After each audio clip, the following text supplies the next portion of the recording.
So before we can dive into making our synthwave song, we first have to understand the core characteristics of the genre. Synthwave is a style of music that's characterized by its heavy use of analog or analog-modeled synthesizers, and also heavy use of 80s chord progressions, synthesized drums, and drum machines. Nowadays, synthwave music can be found in different places, from things like soundtracks, like the popular show Stranger Things, to movies like Drive, which predominantly feature synthwave songs as its score, and the genre even makes its way into pop music as well. The visuals that are often paired with synthwave tracks also carry over the same 80s nostalgia. So the music videos, artwork, and the overall sonic characteristics of the style take inspiration from low-poly animations, arcades, video games, and Japanese anime from the 80s.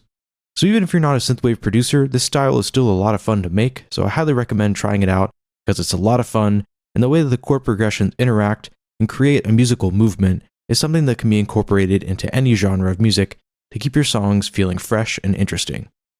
Let's also talk a little bit about the BPMs that are commonly used in synthwave music as well. Usually, the BPMs are between 85 beats per minute and 115. But you can have BPMs that are a bit more of a house style, so some synthwave tracks make it into the 128 to 140 range, and even up to 160 for some faster synthwave tracks. These more up-tempo BPMs are usually for a subgenre of synthwave called outrun, which we'll discuss in detail a little bit later, but it's basically a more fast and more intense style synthwave track. So the musical keys that are used inside of synthwave tracks aren't limited to a specific key. As long as it sounds super 80s and nostalgic, then you have the right key to use for your synthwave track. But as a general rule, the minor keys tend to work best for creating synthwave chords and lead progressions because they tend to evoke that sort of 80s nostalgic feeling, which is what you're going for with the overall track.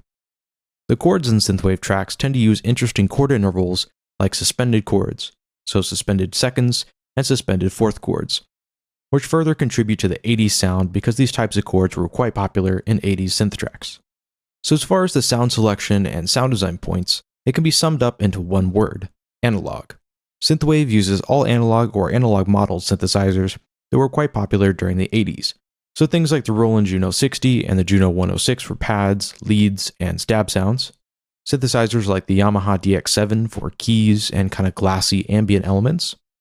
And then for drums, you have things like the Lindrum LM1 or any of the Lindrum drum machines, and also the Oberheim DMX are quite popular to use in synthwave tracks. The cool thing about making this style is nowadays we have access to a wide variety of affordable tools to get these analog sounds, which on their own the hardware is still quite expensive, but there's tons of analog modeled VST plugins, online samples, and then also sample-based workstations, which is what we'll be using in this course. So for this course, we'll be using the UVI workstation, and specifically their JP Legacy library, which is a vast collection of multi-sampled patches that are also editable that are created based on classic vintage synthesizers. So that's a VST library that we'll be using to make the different tracks inside this course, but any modern synthesizer is also capable of creating synthwave tracks. But the UVI plugins will make it easy for us to focus on the production and writing side of the course, but also be covering some sound design points as well, and talking a little bit about what you're looking for whenever you're selecting each of the individual sounds. So that way, if you're not using the UVI workstation, you could still follow along with any synthesizer you have, because most modern synths have presets that are kind of in this style. So while the more mainstream styles of synthwave take on the characteristics I mentioned above, there are also several different subgenres that you might encounter that you'll want to be aware of. You could sometimes have a heavy French house influence on the tracks, so you have things like drums and rhythms that almost sound like they could be part of an early Daft Punk track, or something from Justice. Or you can have more upbeat and intense styles like outrun, which is a subgenre that's faster and a little bit more intense. You can think of it being like the car chase in a retro 80s movie. An outrun track would be the synth music that's playing behind that scene.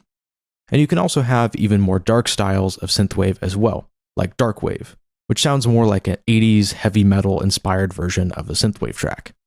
So these different subgenres are really cool and worth exploring once you start messing around within the synthwave genre. So it can take on many different flavors, and it's a lot of fun to make, and there's lots of interesting things happening inside the musical progressions, which can be carried over into other styles of music that you'll also find helpful if you're not strictly a synthwave producer. So that's all for this quick little intro. Join me in the next video and we'll start diving into the actual song project and start off with some drums.